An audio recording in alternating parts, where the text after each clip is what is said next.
2024 అయిపోయింది, 2025 రాబోతుంది. అంటే మనల్ని మనం స్కామ్ చేసుకునే టైం దగ్గర పడ్డదన్నమాట.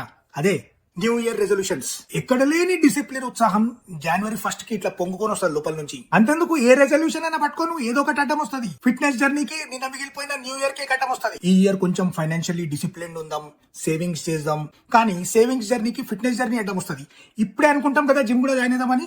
ఆ జిమ్ కేమో మనం పాత ట్రాక్ షూట్లు వేసుకోము పోము. మనకు కొత్త షూస్ కావాలా, కొత్త ట్రాక్ ప్యాంట్ కావాలా, కొత్త హైడ్రేషన్ డివైస్ కావాలా. అంటే ఇది వాటర్ బాటిల్. టైం పాస్ కాకపోతే అమెజాన్ పోయి షాపింగ్ చేసేటోళ్ళం మనం. చుట్టుపక్కల చూడండి, మీ చుట్టుపక్కల ఉన్న 50% సామాన్ టైం పాస్ లో ఉన్నదే. ఈ ఇయర్ నాకు మెంటల్ హెల్త్ ఇంపార్టెంట్, నేను టాక్సిక్ పీపుల్ ని కట్ చేసేస్తా అని చెప్పేసి వేరే దోస్తుకు ఫోన్ చేసి, హలో వచ్చిందా అని, అది ఏం చీర కట్టుకుంది, దాని కూడా చేసిందా, వాళ్ళ ఆయన బట్టి చేసిందా, ఇన్స్టాగ్రామ్ లో స్టోరీ పెట్టిందా, నువ్వు జల్దీ నాకు స్క్రీన్ రికార్డింగ్ చేసి పంపి, నేను చూస్తే దాన్ని తెలిసిపోతుంది, నువ్వు చేసి పంపి, జల్దీ పంపి నాకు. పోనీ ఇయర్ ఏమైనా జాబ్ మారదాం, ఏదైనా కొత్త స్కిల్స్ నేర్చుకుందాం, ఏదైనా కోర్స్ జాయిన్ అవుదాం అని చెప్పి కోర్సెరా, యూడెమీ దాంట్లో కోర్స్ రిజిస్టర్ అవుతాం పైసలు కట్టి.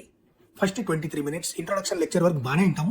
తర్వాత ఆ ఫోన్ టింగ్ అంటది, Desi entropy and 3 others recently share new reels అని వస్తుంది. అయిపోయాయి. కానీ 95% ఆఫ్ ది పీపుల్ కి మాత్రమే వర్తిస్తుంది. There is a 5% who will set a goal on January 1st and achieve it by December 31st. At least 70-80% achieve అవుతుంది, దాని దగ్గరలోకి వెళ్ళిపోతారు. కానీ సీక్రెట్ ఏం తెలుసా, వాళ్ళు January 1st ప్లేస్ లో March 15th కి, August 9th కి, April 4th కి స్టార్ట్ చేసినా కానీ రిజల్ట్ అదే వచ్చేది. So it's not the date, it's the intent.